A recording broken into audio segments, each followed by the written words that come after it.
Hello everyone, मैं हूं दीपांशु और डी ट्रेडिंग विजार्ड में आपका फिर से स्वागत है। तो वीडियो में डिस्कस करेंगे पास्ट वीक मार्केट ने कैसा रिएक्ट किया और नेक्स्ट वीक कैसे इसको ट्रेड किया जा सकता है। स्टार्ट करते हैं डेली टाइम फ्रेम से। बैंक निफ्टी के डेली टाइम फ्रेम पे एक इनसाइड कैंडल फॉर्म हुई है, बड़ी सी रेड कैंडल जो कि एक्सपायरी वाले दिन फॉर्म हुई थी, जिसने लो लगाया है 43,400 का और ये कैंडल है लगभग 650 पॉइंट की। अब जब भी मार्केट इस कैंडल के हाई या लो को तोड़े तो हमें एक ट्रेंडी मार्केट देखने को मिल सकता है। जैसा कि बैंक निफ्टी अपने ऑल टाइम हाई के आसपास ट्रेड कर रहा है, तो बैंक निफ्टी पिछले 3 हफ्तों से लगभग एक छोटी सी रेंज में क्लोजिंग दे रहा है। अगर ये रेंज देखें तो ये रेंज है लगभग 44,511 से 43,900 के आसपास। तो बैंक निफ्टी ने काफ़ी दिन इसी रेंज में टाइम पास करने के बाद नीचे की तरफ ब्रेक डाउन दिया एक्सपायरी वाले दिन, और अगले ही दिन फ्राइडे को उसी सेम रेंज में जाके क्लोज हो गया। अब चलते हैं 15 मिनट टाइम फ्रेम पे और देखते हैं कि आगे हम ट्रेड कैसे ले सकते हैं। सबसे पहले अगर इस वाले लेवल को देखें तो इस वाले लेवल पे मार्केट ने काफ़ी टाइम कंसोलिडेट किया। ओपन होने के बाद मार्केट फॉल हुआ और इसी रेंज में पूरे दिन टाइम पास करता रहा। थर्सडे को मार्केट ने उसी रेंज में ओपनिंग करके और फिर नीचे की तरफ फॉल दिया, और जैसे ही मार्केट 43,960 के नीचे सस्टेन करने लगा तो मैंने 44,000 की स्ट्राइक प्राइस की पुट बाय कर ली। बेसिकली मैं 60 से 70 पॉइंट का ऐसे लगाता हूँ बैंक निफ्टी में, पर मैंने इस वाले ट्रेड में 20 रुपये का ऐसे लगाया था।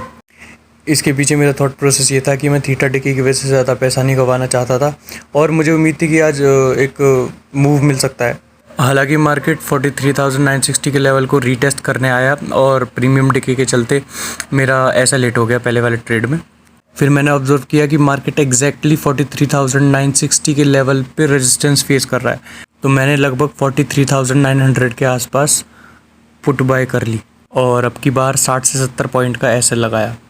फिर वहाँ से मार्केट यूनिडायरेक्शनल फॉल होना शुरू हुआ। वहाँ से हमें फिर पहला अपना टारगेट मिला 43,833 का, और उसके बाद 43,754 का, और उसके बाद भी मार्केट ने काफ़ी अच्छा फॉल दिया था। अगले दिन मार्केट फ्राइडे को गैप अप ओपन होके लगातार ग्रीन कैंडल बना रहा था, और उस दिन मेरे से एक गलती हुई कि मैं पिछले दिन की फॉल की वजह से मार्केट में बेरिश व्यू बना के बैठा था, जो कि बिल्कुल गलत है। मैं मार्केट में लगातार नेगेटिव कैंडल ढूंढ रहा था और वहाँ पे सेल करने की सोच रहा था। फिर मुझे एक डोजी कैंडल दिखी तो मैंने सोचा इसका जैसे लो ब्रेक होता है तो मैं यहाँ पे एंट्री कर लूँगा, पर मैंने एंट्री से पहले हमेशा ओआई डेटा चेक करता हूँ। तो मैंने ओआई डेटा चेक किया तो कॉल के मुकाबले पुट राइटिंग काफ़ी ज़्यादा हो रखी थी और पीसीआर रेशो 1.18 के ऊपर था। उसके बाद मैं आराम से बैठा रहा और फिर मैंने उसके बाद 5 मिनट के टाइम फ्रेम पे चार्ट को ऑब्जर्व करना शुरू कर दिया। उसके बाद जब मैंने लगातार बुलिश कैंडल्स देखी तो मुझे कॉन्फिडेंस आया और मैंने डे हाई ब्रेक होने के बाद मोमेंटम ट्रेड किया।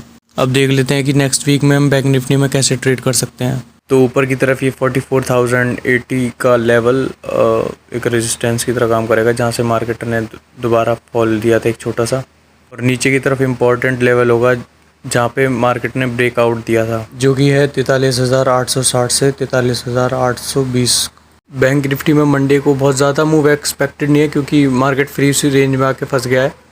तो अगर मार्केट फ्लैट खुलता है और उसके बाद जिस भी तरफ रेंज को ब्रेक करता है तो हम 80-100 पॉइंट और 150 पॉइंट लगभग चेस करेंगे और उसके बाद एसएल ट्रेल करते जाएंगे अपना। तो अगर नीचे की तरफ मार्केट ब्रेक करता है तो हम पहला टारगेट चेस कर सकते हैं 43,694, और उसके बाद एसएल ट्रेल कर सकते हैं अपना 43,548 तक।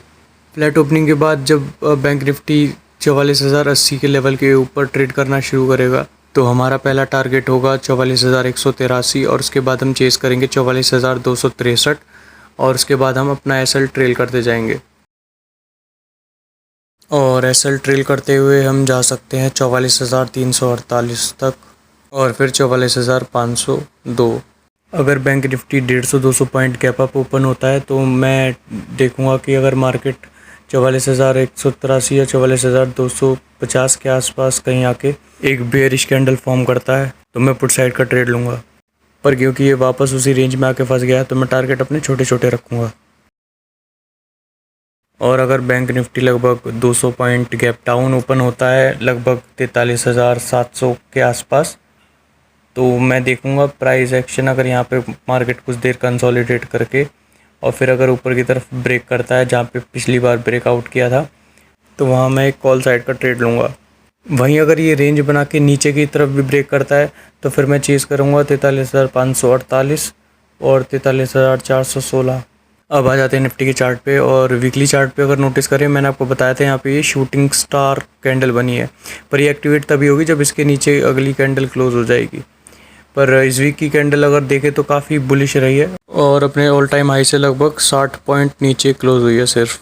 निफ्टी 50 में नो डाउट अभी बुल्स ही डोमिनेट कर रहे हैं और लगातार निफ्टी अभी एक अप ट्रेंड में है और एक चैनल में अपसाइड की तरफ ट्रेंडिंग है और चैनल के लो पर सपोर्ट ले रहा है।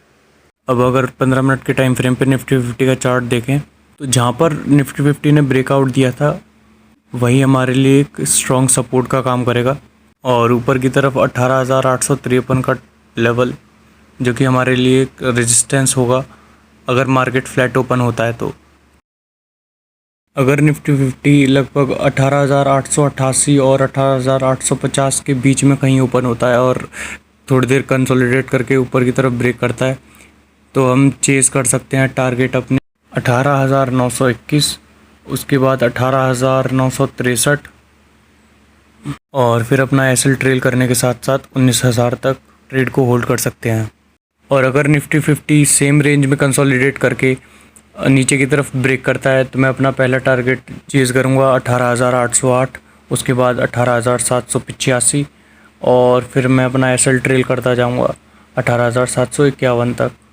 अगर निफ्टी 50 नीचे 50-60 पॉइंट गैप डाउन ओपन होता है और कुछ देर कंसोलिडेट करने के बाद अगर ऊपर से 18,785 के लेवल को ब्रेक करता है तो मैं वहाँ पे कॉल साइड में ट्रेड लूँगा।